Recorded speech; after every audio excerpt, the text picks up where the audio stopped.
আমি যতটুকু জানি আপনিও একজন শিল্পমনা মানুষ, আপনি নিজেও একজন শিল্পী। এই যে জয়নুল আবেদিনের ভাস্কর্য ভাঙা এবং আমাদের বীরশ্রেষ্ঠদের ভাঙা, এর পিছনে নিশ্চয়ই কোনো রাজনৈতিক যারা করেন তারা না, নিশ্চয়ই ছাত্র জনতা না। কারা এরা, কারা এরা, কারা এই কাজগুলো করছেন? আমাদেরকে একটা ভিন্ন একটা পরিচয় দেওয়ার জন্য চেষ্টা করছেন, আমাদের বিপ্লবকে ব্যাহত করার জন্য একটা অপচেষ্টা করছেন। এরা কারা?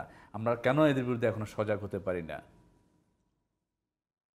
আমি একজন শিল্পী, এই কথাটা আপনি বলেছেন, আমি আসলে নিজেও খুব কষ্ট পেয়েছি এই সমস্ত বিষয় দিয়ে। তবে একটা জিনিস আমার কাছে মনে হয়েছে, আমি কিন্তু যেদিন এই স্বৈরাচার পালিয়ে গেল সেদিন আমি ঘর থেকে বের হয়েছিলাম, বের হয়ে ছাত্র জনতার সাথে আমি কিছু দূর হেঁটেছি। আমি হেঁটে হেঁটে হেঁটে গিয়েছি ওই বিজয় সরণি পর্যন্ত। সেখানে একটা শেখ মুজিবুর রহমানের একটা মনুমেন্ট ছিল বড়। আমি দেখেছি সেই সময় যে ওই যে জনতা, উচ্ছৃঙ্খল জনতা, ছাত্র জনতা, তার মধ্যে ছাত্ররাই বেশি। এই ছাত্রদেরকেও আমি কিন্তু এখানে অফ দ্য রেকর্ড এখানে কিন্তু আছে, দেখবেন আপনারা। সেখানে ওই দিন যা হয়েছে, ওই দিন যেটা হয়েছে সেইটা ছিল মনে করেন আবেগ। হ্যাঁ, আবেগের মধ্যে দিয়ে কিছু ঘটনা তো ঘটেছে। এটা এইরকম বিপ্লবের পরে এরকম হয়, ইতিহাসে এরকম আছে, হয়। কিন্তু আপনি যেটা বলেছেন যে জয়নুল আবেদিনের কেন স্কাল্পচারটা কেন ভেঙেছে, কেন বীরশ্রেষ্ঠদের স্কাল্পচার ভেঙেছে, কারা ভেঙেছে? ঢাকা বিশ্ববিদ্যালয়ের রাজু ভাস্কর্য কারা ভেঙেছে? ভাস্কর্যের প্রতি কারো কোনো অ্যালার্জি আছে কিনা এইটাও তো এখানে দেখা দরকার। কাদের ক্ষোভ তারা এর সাথে জড়িয়ে যেতে পারে, থাকতে পারে, আমি জানি না, বাট এটাও কিন্তু আইনের আলোকে আনতে হবে। শুধু ভাস্কর্য তো না, আমাদের হিন্দু সম্প্রদায়, সংখ্যালঘু সম্প্রদায়, তাদের বাড়িতেও হয়েছে। না, হিন্দু সম্প্রদায়ের বাড়িতে যারা হামলা করেছে কেন করলো? এই যে ছাত্র জনতার মধ্যে কি আমাদের এই সংখ্যালঘু হিন্দু পরিবারের সন্তানরা ছিল না? তারাও তো এই স্বৈরাচার উৎখাতের জন্য তারা আন্দোলন করেছে, তারা বিপ্লবে সামিল হয়েছে। তাহলে তাদের বাড়ি কারা ভেঙেছে? এই দেশটা তো একা কারো না, একা কোনো সম্প্রদায়ের না, একা কোনো ধর্মীয় সম্প্রদায়ের না। এটা হচ্ছে সাম্প্রদায়িক সম্প্রীতির একটা, পৃথিবীর মধ্যে একটা মডেল দেশ বাংলাদেশ, যেটাকে আমার নেতা শহীদ রাষ্ট্রপতি জিয়াউর রহমান বাংলাদেশটাকে বাংলাদেশি জাতীয়তাবাদে প্রতিষ্ঠা করে দিয়ে গেছে, যেখানে সব রকম জাতি ধর্মকে এক জায়গায় এনে। কিন্তু পিঙ্কু ভাই, আমরা কি এটা করতে পারি? আমরা কি এখানে একটা কোশ্চেন করতে পারি আপনাকে, যে এই ক্ষেত্রে যে সবচেয়ে বড় দল এখন আপনারা বাংলাদেশের বিএনপি এবং আপনাদের লক্ষ লক্ষ কর্মী বাহিনী, আপনারা কি ব্যর্থ হচ্ছেন না এসব রক্ষা করতে? এদের এই দুর্বৃত্তদের নিশ্চয়ই আপনি জেনে দেখবেন, মাত্র 3 দিনের ঘটনা, যেখানে 4 বছরে শেখ মুজিবুর রহমান বলতে বাধ্য হয়েছে যে আমি এদেশে সবাই পায় সোনার খনি, আমি পেয়েছি চোরের খনি।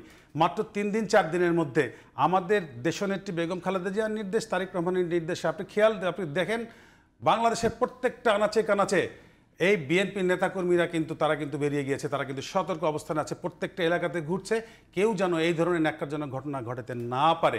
এবং দেখেছেন আপনি যে শেখ মুজিবুর রহমান যেটা নিয়ন্ত্রণ করতে পারেন 4 বছরে, এই 4 দিনে কিন্তু অনেকখানি কমে গিয়েছে।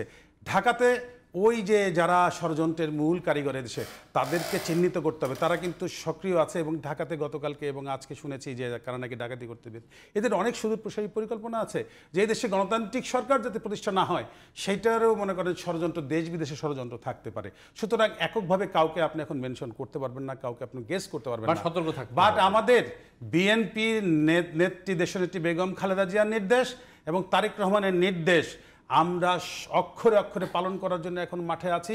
আমরা অবশ্যই পিছনটাতে আমরা ফিরিয়ে আনবো না। হ্যাঁ, পিছনটাতে ফিরিয়ে আনবো না, কোনটা অপরাজনীতি আমরা ইনশাল্লাহ দেশের মানুষের সামনে যদি আমাদের ভুল থাকে সেখান থেকে আমরা সংশোধিত বাংলাদেশের নাগরিক তাই দেখতে চাই। তারিক ভাই একটা কথা বলেছে, সেটা হচ্ছে যে তার ভাষায় বঙ্গবন্ধুর যে বাড়িটা পুড়িয়ে দেয়, বঙ্গবন্ধুর বাড়িটা কারা পুড়িয়েছে আপনি সেটাকে বের করতে হবে। আপনি বঙ্গবন্ধুর বাড়ি যদি পুড়িয়ে থাকে, তার অর্ধেক হচ্ছে আমার মতে যে দোষ হচ্ছে হাসিনার, আর 80% দোষ হাসিনার, আর বাকিটা হচ্ছে যারা উৎসুক, যারা এটা করেছে, আর বাকির মধ্যে রয়েছে ওই ষড়যন্ত্রকারীরা। শেখ হাসিনা যদি আজকে যদি এই সমস্ত আপনি দেশটাকে ভালোভাবে চালাইতেন, গণতন্ত্র উপহার দিতেন, দেশের মানুষ আপনার প্রতি হ্যাপি থাকতো, আপনি 2-4টা ভোটে আপনি হইতে পারেন নাই, বিরোধী দলে থাকতেন, তবুও আপনার এই সমস্ত কিন্তু হইতো না। আপনি যখনই আপনার ফাদারকে এইভাবে করে উপস্থাপন করলেন জাতির পিতা হিসাবে, তাহলে তখন আপনার ভালো কাজটা করা উচিত ছিল। আপনি কেন আয়নাঘর তৈরি করেছেন?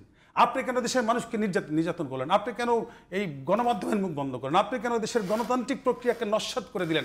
আপনি কেন সারাক্ষণ মিথ্যা কথা বলেছেন? আপনি কেন জাতির সামনে সারাক্ষণ সকাল থেকে রাত্রি পর্যন্ত মিথ্যা কথা বলেছেন, যার জন্য এইসবের অন্যায়ের জন্যই তো এই বিপ্লব। আপনি একটা জিনিস খেয়াল করে দেখবেন যে যারা আন্দোলন করলো, বিপ্লব করলো, তাদের বয়স 20 থেকে 25-এর মধ্যে, 18 থেকে 25-এর মধ্যে, ইভেন 8-10 বছরের ছেলে পেলেও আছে। অর্থাৎ যারা আপনার ওই যে কি বল পাঠশালার যে ইয়েটা পার হয়েই তারা কিন্তু আন্দোলনে চলে এসেছে। তাহলে আমি বলি 5 বছরে যদি কেউ স্কুলে ভর্তি হয়, গত 16 বছরের মধ্যে আপনারা তাদেরকে বইপত্রে গায়ের জোরে শিখিয়েছেন। আপনারা কারা? আপনারা হলেন এই দেশের সব কিছু, আর কেউ না। তাহলে আপনার শেখ মুজিবুর রহমানকে বানিয়েছেন জাতির পিতা, তাকে ছাড়া জিয়াউর রহমান নামে যে একটা মানুষ এদেশের মুক্তিযুদ্ধে অংশগ্রহণ শুধু করে নাই, জিয়াউর রহমান এদেশের মুক্তিযুদ্ধের ঘোষণা দিয়েছে, মানুষকে উদ্বুদ্ধ করেছে, of the record. Khaleda Zia এদেশের প্রথম মুক্তিযোদ্ধা, কিছুই আপনারা স্বীকার করেন নাই। আপনারা বইপত্র থেকে তাদের নাম সমূলে বিনাশ করে দিয়ে আপনারা কি করেছেন? শেখ মুজিবুর রহমানকে প্রতিষ্ঠা করেছেন। তাহলে সেই সন্তানরা যারা 5 বছর পরে এসে আজকে 18-22 বছর, আপনারা 16 বছর ক্ষমতায়, যাদেরকে আপনারা লেখাপড়ার মধ্যে শুধুমাত্র শেখ মুজিব বললেন, আজকে তারাই কেন নিজেদেরকে বললো আমরা রাজাকার? অর্থাৎ এর জন্য আপনি দায়ী। তারা রাজাকার না, তারা আপনার উপর বিরক্ত হয়েছে।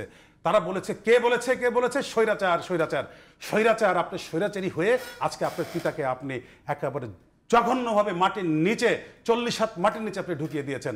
আপনি নিজে শুধু যান নাই, আপনার নেতাকর্মীদেরকে ফেলে আজকে আপনি ভীরুর মতো পালিয়ে গিয়েছেন। নেতাকর্মীরা আজকে নিগৃহীত হচ্ছে। আজকে এই দেশে আপনার রাজনীতি করার সুযোগ ছিল, তাদের রাজনীতি করার অবশ্যই তাদের সুযোগ আছে, কিন্তু তারা ঘর থেকে বেরোতে পারছে না। শুধুমাত্র আপনার নির্দেশ ফলো করেছে। আপনার সাঙ্গপাঙ্গ যে সমস্ত ওবায়দুল কাদের টাইপের যে সমস্ত নেতাদেরকে আপনি, হাইব্রিড নেতাদেরকে আপনি দিয়ে দেশ চালিয়েছেন, তাদের দোষ।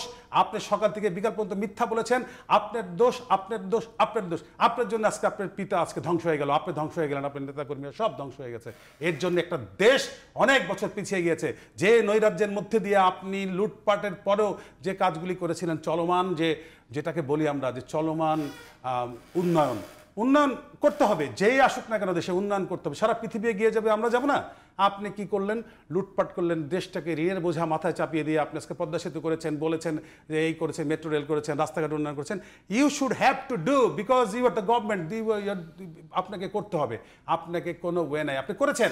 কিন্তু আপনি যে লুটপাটের কথা এসেছে, আপনি যে হাজার হাজার লক্ষ লক্ষ কোটি কোটি টাকা আপনি যে সমস্ত দানবদের দিয়ে লুটপাট করে নিয়ে গিয়েছেন, এই লুটপাটের কারণেই তো আজকে আপনার ওই সমস্ত যে কাজগুলি করেছেন সেগুলি কোনো মূল্যহীন হয়ে গেল। আজকে আপনার দেশটাকে আপনি বলেছেন আপনি গড়েছেন, আপনি দৃশ্যমান কিছু অবকাঠামো উন্নয়ন করে আপনি যে দেশটাকে আজকে কোথায় নিয়ে গেলেন, যে যাদেরকে আপনি শিখিয়েছেন আপনার কথা বলি, সেই সমস্ত সন্তানরাই আজকে আপনাকে দেশ থেকে বিতাড়িত করেছে। এর থেকে লজ্জার আর কিছু এই পৃথিবীতে কিছু হতে পারে না। সারা পৃথিবী দেখেছে যে আপনার মতো মানুষকে আপনি লজ্জায় মাথা নিচু করে আজকে আপনি পালিয়ে গিয়েছেন। আপনি কেন পালিয়েছেন? আপনি নিজে আত্মহত্যা করতে পারতেন। আপনার সন্তানদের আপনি ফেলে রেখে গেলেন, যারা আপনার জন্য আজকে দেশটাকে লুটেপুটে খেয়েছে, যারা এই দেশটাকে আপনার নির্দেশনা মেনে আজকে দেশটাকে নৈরাজ্যের মধ্যে নিয়ে গিয়েছিল, দেশের গণতন্ত্রকে হত্যা করেছিল, তাদের আপনি ফেলে রেখে গিয়েছেন। আপনার মতো নেতা যারা বলেছে আমাদের পাশে বসে এই সমস্ত বন্ধুরা টকশোতে, শেখ হাসিনা, আপনি একটা কাওয়ার্ড, আপনি একটা অযোগ্য, আপনি রাজনীতি দেওয়ার নেতৃত্ব দেওয়ার যোগ্যতা আপনি রাখেন না। শেখ হাসিনা আপনাকে দেশের আওয়ামী লীগের যারা প্রকৃত আওয়ামী লীগ, তারা সারা জীবন মৃত্যুর আগ পর্যন্ত আপনাকে ঘৃণা করবে।